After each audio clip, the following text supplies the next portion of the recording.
नमस्कार, मैं निशा ठाकुर और आप देख रहे हैं मेट्रो मुंबई। वक्त हो चुका है टॉप 10 बुलेटिन का। तो आइए एक नजर डालते हैं मुंबई की 10 बड़ी खबरों पर। एकनाथ शिंदे तमाम बागी विधायकों के साथ गुवाहाटी के एक होटल में रुके हुए थे। उस होटल का बिल इतना आया है कि देखकर आपकी आंखें फटी की फटी रह जाएंगी। गुवाहाटी के लग्जरी होटल में 8 दिन से डेरा डाले शिवसेना के बागी गुट के विधायक और उनके नेता अब महाराष्ट्र के सीएम एकनाथ शिंदे की ओर से बुधवार को पूरा बिल चुका दिया गया है। ये जानकारी होटल रेडिसन ब्लू से पता चला है। हालांकि कितना बिल आया है इस पर कोई बात करने को तैयार ही नहीं है, लेकिन सूत्रों से पता चला है कि कम से कम 68 से 70 लाख रुपए किराए के तौर पर चुकाए गए हैं।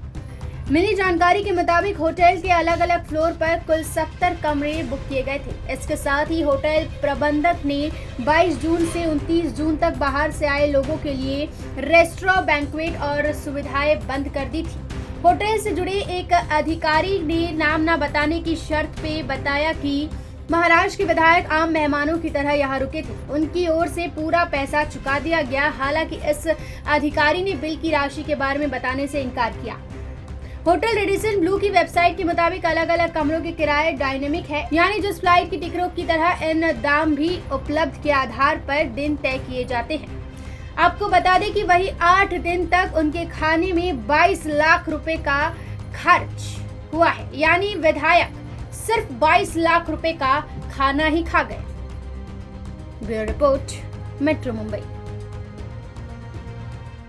तो एकनाथ शिंदे मुख्यमंत्री बन चुके हैं और एकनाथ शिंदे के मुख्यमंत्री बनते ही अब शिवसेना 2 गुटों में बंट चुकी है। कौन सी शिवसेना असली है? शिंदे गुट यानी शिंद सेना या फिर शिवसेना? उद्धव ठाकरे के खिलाफ बगावत का झंडा उठाने वाले एकनाथ शिंदे महाराष्ट्र की सत्ता पर काबिज हो तो गए हैं, लेकिन उलझने अभी सुलझी नहीं है। शिंदे ने गुरुवार शाम मुख्यमंत्री पद की शपथ ली तो बीजेपी नेता देवेंद्र फडणवीस डिप्टी सीएम बने हैं।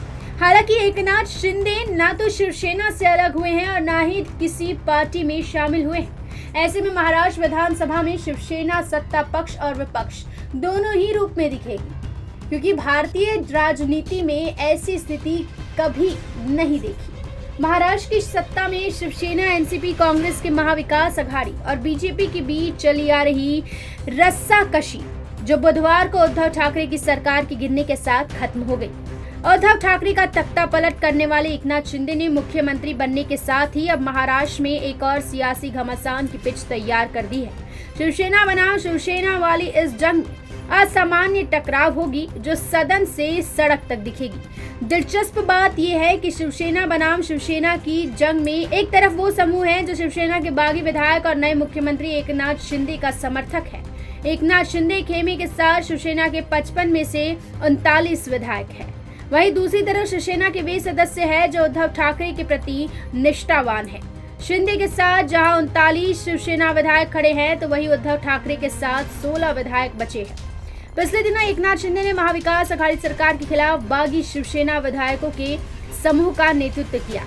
इसका नतीजा रहा कि उद्धव ठाकरे फ्लोर टेस्ट से पहले ही मुख्यमंत्री की कुर्सी छोड़ने पर मजबूर हो गए, क्योंकि उन्हें पता था कि उनकी सरकार को हार का सामना करना पड़ेगा।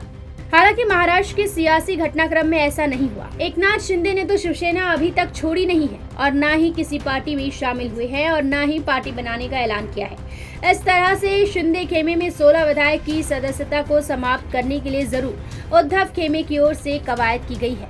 शिवसेना सांसद विनायक राउत ने कहा कि बागी हमेशा मुख्य पार्टी के लिए विद्रोही रहेंगे। Bureau report, metro Mumbai. तो उद्धव ठाकरे ने इस्तीफे के बाद आज पहली बार मीडिया से बातचीत की, आम जनता से संवाद साधा और इस दौरान उन्होंने महाराष्ट्र के मुख्यमंत्री एकनाथ शिंदे से एक अपील की है। माझ्यावरती राग आहे ना, माझ्यावरती राग काढा, माझा राग मुंबईवरती काढू नका, माझ्या पाठीपार करा, पण मुंबईच्या काळजात कट्यार घुसवू नका। महाराष्ट्र के पूर्व मुख्यमंत्री उद्धव ठाकरे की एक अपील, क्या सीएम एकनाथ शिंदे मानेंगे? ये सवाल इसीलिए अहम हो गया है क्योंकि उद्धव की मांग कोई राजनीतिक नहीं बल्कि मुंबई में एक मेट्रो कार शेड प्रोजेक्ट को लेकर है। शुक्रवार को शिवसेना भवन में हुई प्रेस कॉन्फ्रेंस के दौरान उद्धव ठाकरे ने अपील की है कि मेट्रो 3 कार शेड प्रोजेक्ट को आर्य कॉलोनी में शिफ्ट न किया जाए। बता दें, गुरुवार को शपथ लेते ही सीएम शिंदे और डिप्टी सीएम फडणवीस ने कैबिनेट की पहली ही बैठक में अधिकारियों को आदेश दिया है कि आरे कॉलोनी में मेट्रो रेल प्रोजेक्ट को लेकर रिपोर्ट पेश करें। इससे पहले उद्धव सरकार ने इस प्रोजेक्ट को आरे कॉलोनी से कांजूर मार्ग में शिफ्ट कर दिया था। हालांकि बाद में ये मामला कानूनी दांवपेच में फंस गया। उद्धव ठाकरे ने मीडिया से बातचीत में आरे कॉलोनी मेट्रो विवाद को लेकर बीजेपी पर निशाना साधते हुए कहा कि बीजेपी मुंबई को इस तरह धोखा ना दे जैसे कि उन्हें दिया। ठाकरे ने कहा कि मेट्रो कारशेड को कांजूर मार्ग से आरे कॉलोनी में शिफ्ट करने के प्लान से ठाकरे ने कहा, मैं दुखी हूँ। अगर आप मुझसे नाराज है तो मुझ पर गुस्सा निकालिए, लेकिन मुंबई के दिल पर खंजर ना चलाइए। ये किसी की व्यक्तिगत संपत्ति नहीं है। बता दें कि साल 2019 में सत्ता संभालने के बाद उद्धव ठाकरे ने इस प्रोजेक्ट को आरे कॉलोनी से शिफ्ट कर दिया था, क्योंकि इससे संजय गांधी नेशनल पार्क और वन भूमि प्रभावित हो सकती थी। Bureau report, metro Mumbai. Maharashtra के पूर्व मुख्यमंत्री अब महाराष्ट्र के उप मुख्यमंत्री बनाए गए हैं। भाजपा के इसके पीछे की आखिर रणनीति क्या है? आखिर देवेंद्र फडणवीस ने बड़ा दल होने के बाद छोटा पद क्यों पाया? देखिए एक खास रिपोर्ट। मी महाराष्ट्र राज्याचा उपमुख्यमंत्री म्हणून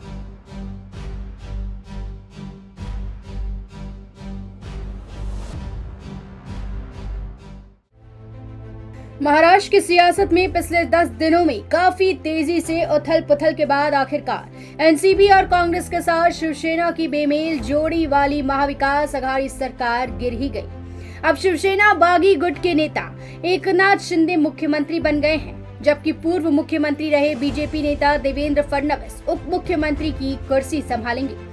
बीजेपी का शीर्ष नेतृत्व बार बार यही बात कह रहा है कि देवेंद्र फडणवीस ने बड़ा दिल दिखाया है। फ्लोर टेस्ट वाले दिन यानी आज 30 जून को भी चीजें बहुत तेजी से हुई। पहले देवेंद्र फडणवीस सरकार से बाहर रहते हुए एकनाथ शिंदे का समर्थन देने की बात करते हैं। फिर दिल्ली दरबार से निर्देश आता है, राष्ट्रीय अध्यक्ष जेपी नड्डा की घोषणा और ट्वीट सामने आता है, और फिर गृह मंत्री अमित शाह भी ट्वीट करते हैं। कुछ घंटों के अंदर हुए इस घटनाक्रम का फलाफल ये निकला कि बाहर से सरकार को समर्थन करने की घोषणा करने वाले फडणवीस सरकार में शामिल होना स्वीकार करते हैं। न केवल शामिल होना बल्कि एकनाथ शिंदे से एक कुर्सी नीचे यानी डिप्टी सीएम की कुर्सी संभालते हुए साथ मिलकर राज्य चलाना भी स्वीकार करते हैं। आइए अब इस पूरे सियासी घटनाक्रम को समझने की कोशिश करते हैं। हुआ यूं कि सरकार में शामिल होने का दबाव बन रहा था, लेकिन सवाल ये था कि प्रदेश का मुख्यमंत्री रह चुका नेता सरकार में कैसे शामिल होगा और सीएम की कुर्सी से एक पायदान नीचे कैसे काम करेगा। सूत्रों के अनुसार फडणवीस को ये मंजूर नहीं था। इसके बाद शाम को वे प्रेस कॉन्फ्रेंस करते हैं और इसमें घोषणा करते हैं कि एकनाथ शिंदे महाराष्ट्र के नए मुख्यमंत्री होंगे, जबकि वे बाहर से सरकार को समर्थन देंगे। सूत्रों के अनुसार प्रेस कॉन्फ्रेंस में फडणवीस जैसे ही सरकार से बाहर रहते हुए समर्थन देने का ऐलान करते हैं, ये खबर दिल्ली दरबार पहुंचती है और फिर केंद्रीय नेतृत्व में हलचल सामने आती है। देवेंद्र फडणवीस की प्रेस कॉन्फ्रेंस के बाद बीजेपी के राष्ट्रीय अध्यक्ष जेपी नड्डा सामने आते हैं और कहते हैं, बीजेपी के केंद्रीय नेतृत्व ने फैसला लिया है कि फडणवीस को सरकार का हिस्सा बनना चाहिए। उनसे अनुरोध किया गया है। केंद्रीय नेतृत्व ने कहा है कि महाराष्ट्र के डिप्टी सीएम के रूप में देवेंद्र फडणवीस को कार्यभार संभालना चाहिए। फडणवीस की प्रशंसा भी जेपी नड्डा ने की और ये कहा, फडणवीस ने ऐलान किया है कि अगले सीएम एकनाथ शिंदे राज्य के मुख्यमंत्री होंगे। उन्होंने ये कहकर बड़ा दिल भी दिखाया है। उसके बाद गृह मंत्री अमित शाह भी ट्वीट करते हैं। बीजेपी अध्यक्ष जेपी नड्डा के कहने पर देवेंद्र फडणवीस ने बड़ा मन दिखाया है। उन्होंने महाराष्ट्र और प्रदेश की जनता के हित में सरकार में शामिल होने का निर्णय लिया है। सूत्र बताते हैं कि फडणवीस को सरकार में शामिल करने और डिप्टी सीएम की कुर्सी पर बैठाने के लिए एक अहम उद्देश्य निहित है। सूत्रों के अनुसार बीजेपी चाहती है कि सरकार में कोई मजबूत और अनुभवी नेता हो। शीर्ष नेतृत्व यह चाहता है कि नई सरकार में बीजेपी की तरफ से भी एक मजबूत नेतृत्व हो। सरकार में एक मंझा हुआ आदमी हो जो प्रदेश के लिए जाने वाले फैसलों में भागीदार बने। राजनीतिक जानकार बताते हैं कि बीजेपी की ये फैसला महत्वपूर्ण साबित होगा। अभी विधानसभा चुनाव होने में 2.5 साल बाकी है और नई सरकार के लिए अभी एक लंबा कार्यकाल बाकी है। ऐसे में सरकार से बाहर रहते हुए समर्थन देने की बजाय सरकार में शामिल रहते हुए प्रदेश के लिए किए जाने वाले हर फैसले में सहभागी होना ज्यादा श्रेयस्कर होगा। इससे बीजेपी की राजनीति भी मजबूत होगी। Bureau report, metro Mumbai. तो देश भर में आम जनता को राहत मिली है। महंगाई से एलपीजी गैस सिलेंडर के दामों में गिरावट हुई है। केंद्र सरकार ने लगातार बढ़ती महंगाई से त्रस्त आम जनता को बड़ी राहत दी है। देश में एलपीजी सिलेंडर उपयोग करने वालों को बड़ी खुशखबरी मिली है, क्योंकि एलपीजी सिलेंडरों के दामों में भारी कटौती की गई है। इंडियन ऑयल कॉर्पोरेशन यानी आईओसी की वेबसाइट पर सिलेंडर के दामों में कटौती को लेकर जानकारी दी गई। आईओसी की वेबसाइट पर दी गई जानकारी के मुताबिक 19 किलोग्राम कमर्शियल गैस सिलेंडर के दाम में 198 रुपए तक की बड़ी कटौती की गई है। 19 किलोग्राम वाला सिलेंडर 198 रुपए प्रति सस्ता होने से आम आदमी को बड़ी राहत मिली है। एलपीजी सिलेंडर के दामों में बड़ी कटौती के बाद राजधानी दिल्ली में आज 19 किलोग्राम वाला एलपीजी सिलेंडर 198 रुपए तक सस्ता हुआ। वहीं मुंबई में इसके दामों में 190.50 रुपए की कटौती की गई। कोलकाता में इसके दाम 182 रुपए सस्ते हुए, जबकि चेन्नई में 19 किलोग्राम वाला कमर्शियल गैस सिलेंडर 187 रुपए सस्ता हो गया। Bureau report, metro Mumbai. तो मंदिर से बाहर चप्पल चोरी होने के किस्से तो आपने खूब सुने होंगे, लेकिन अब चोरों की इतनी हिम्मत बढ़ गई है कि बिल्डिंग के घरों के बाहर से भी चप्पलें चोरी हो रही है। अब तक आपने मंदिरों और दुकानों से चप्पल चोरी होने के किस्से बहुत सुने होंगे, पर अब मुंबई में जूते चप्पल चोरी करने वालों की हिम्मत इतनी ज्यादा बढ़ गई है कि वह बड़ी बड़ी इमारतों और घरों के सामने से जूते चप्पल चोरी करने लग गए हैं। पिछले सप्ताह दक्षिण मुंबई के गिरगाम क्षेत्र में एक अनजान व्यक्ति लिफ्ट के द्वारा इमारत में घुसकर लोगों के जूते चप्पल चुराए। इससे एहतियात बरतने के लिए लोगों ने अपने अपने दरवाजे और बिल्डिंगों के बाहर से सामान अंदर रखना शुरू कर दिया है। गिरगाम क्षेत्र के वासियों ने इन चोरों से बचने के लिए अपनी अपनी इमारतों में गार्ड रखना भी शुरू कर दिया है। चोर इमारतों में ऐसे समय घुसते थे जिस समय ज्यादातर लोग खाना खा रहे होते हैं या फिर लोग सो रहे होते हैं। यह सिर्फ एक ही घटना नहीं, बल्कि आसपास के क्षेत्रों में ऐसी बहुत सी घटना देखने को मिल रही है। प्रत्येक शुक्रवार के दिन चोर बाजार में मार्केट लगती है, जिसमें जूते चप्पल के साथ साथ कई अन्य चीजें भी बेची जाती हैं। पुलिस अधिकारियों का कहना है कि ऐसी कोई भी घटना की कंप्लेंट अब तक हमारे पास दर्ज नहीं कराई गई है, पर फिर भी हमारी टीम इस पर काम कर रही है और चोरों को लगातार पकड़ रही है। मेट्रो मुंबई से अभिषेक शुक्ला। तो लोकल ट्रेन से अगर आप सफर करते हैं तो टिकट खिड़कियों पर उस लंबी लंबी लाइन से तंग तो जरूर आते होंगे, लेकिन अब एक ऐसे चाचा आपको टिकट देंगे जिससे आपको लाइन में बिल्कुल खड़ा नहीं रहना पड़ेगा। कभी लोकल ट्रेन में सफर किया है तो आप ट्रेन में चढ़ने से लेकर एक टिकट खरीदने के लिए लंबी लाइन में खड़े होने की जद्दोजहद से अच्छी तरह से वाकिफ होंगे, लेकिन सोशल मीडिया पर वायरल इस वीडियो को देखने के बाद यही कहेंगे कि हर रेलवे स्टेशन के टिकट काउंटर पर ऐसे ही सुपर फास्ट कर्मचारी की जरूरत है। आखिर क्यों? इसका जवाब आपको ये वीडियो देखने के बाद मिलेगा। ये video Twitter handle @Mumbai rail users ने 29 जून को शेयर किया। उन्होंने कैप्शन में लिखा, इंडियन रेलवे में कहीं इस आदमी की रफ्तार कमाल की है। ये 15 सेकंड में 3 यात्रियों को टिकट दे रहा है। इस वीडियो को लाखों लोगों ने अभी तक देखा है और तमाम लोग इसे पसंद भी कर रहे हैं। ये क्लिप 18 सेकंड का है, जिसमें हम देख सकते हैं कि एक बुजुर्ग व्यक्ति टिकट वेंडिंग मशीन से फटाफट यात्रियों को टिकट निकाल कर दे रहा है। उनकी रफ्तार इतनी ज्यादा तेज है कि वो 15 सेकंड के अंदर 3 यात्रियों का टिकट काट देते हैं। जब वीडियो वायरल हुआ तो लोग चाचा का अद्भुत कौशल देखकर दंग रह गए। कुछ यूजर्स का कहना है कि ये वीडियो उनके वर्षों का अनुभव दिखाता है। Bureau report, metro Mumbai. तो मुंबई के बुलेट ट्रेन का काम जोरों शोरों से चल रहा है। ऐसे में आइए जान लेते हैं कि आखिर किराया कितना होगा। मुंबई से अहमदाबाद के बीच चलने वाली देश की पहली बुलेट ट्रेन का इंतजार लंबे समय से किया जा रहा है। हाल ही में एक कार्यक्रम के दौरान रेल मंत्री अश्विन वैष्णव ने बताया था कि बुलेट ट्रेन का संचालन साल 2026 से शुरू हो जाएगा। उन्होंने कहा कि सरकार यात्रियों की सुविधाओं पर रात दिन काम कर रही है। सरकार ने इस दिशा में कई कदम उठाए हैं, इसके परिणाम भी आने शुरू हो गए। इससे पहले रेल मंत्री अश्विन वैष्णव ने बुलेट ट्रेन के किराए को लेकर भी इशारा दिया। उन्होंने कहा था कि किराए पर अब तक कोई फैसला नहीं किया गया, लेकिन ये लोगों की पहुंच में ही होगा। इसके लिए फर्स्ट एसी का आधार बनाया जा रहा है, जो बहुत ज्यादा नहीं है। रेल मंत्री ने यह भी कहा है कि बुलेट ट्रेन का किराया फ्लाइट से कम होगा और इसमें सुविधाएं भी अच्छी मिलेंगी। हालांकि उन्होंने ये कहा कि प्रोजेक्ट पूरा होने के बाद ही किराया तय किया जाएगा। देश की पहली बुलेट ट्रेन परियोजना को लेकर सरकार काफी गंभीर है। Mumbai Ahmedabad high speed rail project पूरा होने के बाद ही दूसरी हाई स्पीड रेल परियोजना शुरू की जाएगी। वो अहमदाबाद मुंबई बुलेट ट्रेन परियोजना की प्रगति का जायजा लेने के लिए सूरत भी गए थे। उन्होंने कहा था कि सरकार से सूरत और बिलीमोरा के बीच 2026 में पहली बुलेट ट्रेन चलाने का लक्ष्य रखा है। इसमें अच्छी प्रगति हो रही है और हमें विश्वास है कि तब तक हम ट्रेन चलाने का काम पूरा कर लेंगे। मुंबई और अहमदाबाद के बीच 320 किलोमीटर प्रति घंटे की रफ्तार से बुलेट ट्रेन चलने का प्रस्ताव है। दोनों शहरों के बीच कुल 580 किलोमीटर की दूरी है और इसमें 12 स्टेशन होंगे। इस ट्रेन से दोनों शहरों के बीच यात्रा का समय घटकर 3 घंटे रह जाएगा। अभी इसमें 6 घंटे का समय लगता है। इस प्रोजेक्ट की कुल अनुमानित लागत 1.1 लाख करोड़ रुपए है। Bureau report, metro Mumbai.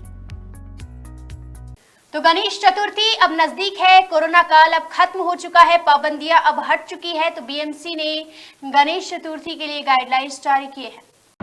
Ganpati मूर्ति की ऊंचाई का प्रतिबंध हटाने के बाद अब पीओपी की मूर्ति को भी अनुमति दे दी गई है। इसलिए मुंबई में सार्वजनिक गणेश उत्सव मना रहे गणेश भक्त खुश हैं। मुंबई की गणेश उत्सव समन्वय समिति की मांग आखिरकार कामयाब हो गई। मुंबई नगर निगम यानी बीएमसी ने इस साल पीओपी की मूर्ति के लिए अनुमति दे दी है। इसलिए इस साल गणेश उत्सव के दौरान मुंबई में भी पीओपी की मूर्ति की पूजा की जाएगी। मुंबई नगर निगम ने इस संबंध में एक अहम फैसला लिया। इस बीच गणेश उत्सव मंडल ऊंचाई से बंधे नहीं है, लेकिन घरेलू पीओपी की मूर्ति केवल 2 फीट लंबी होनी चाहिए।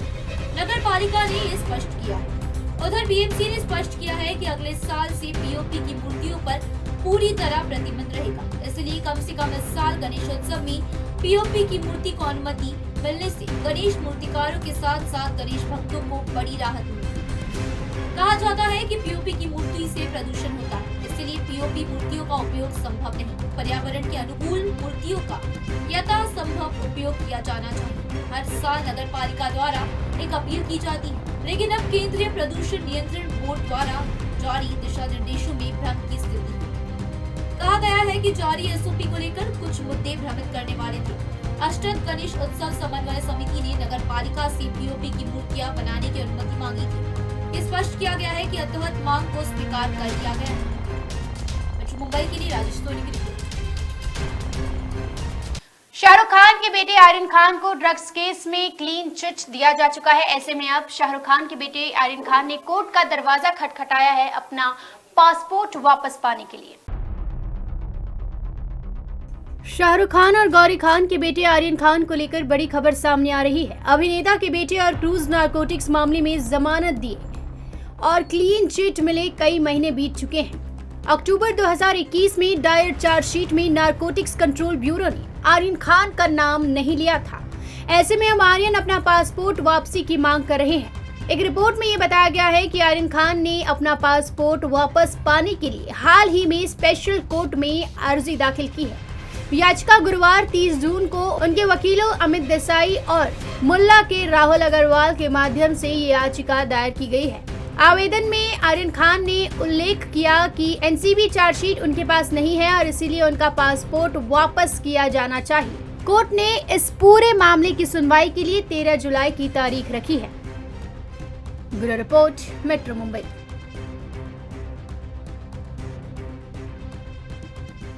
ये थी मुंबई की 10 बड़ी खबरें और आप देख रहे थे टॉप 10 बुलेटिन। रोज रात मेरे साथ देखिए मुंबई की टॉप 10 बुलेटिन सिर्फ मेट्रो मुंबई पर। धन्यवाद।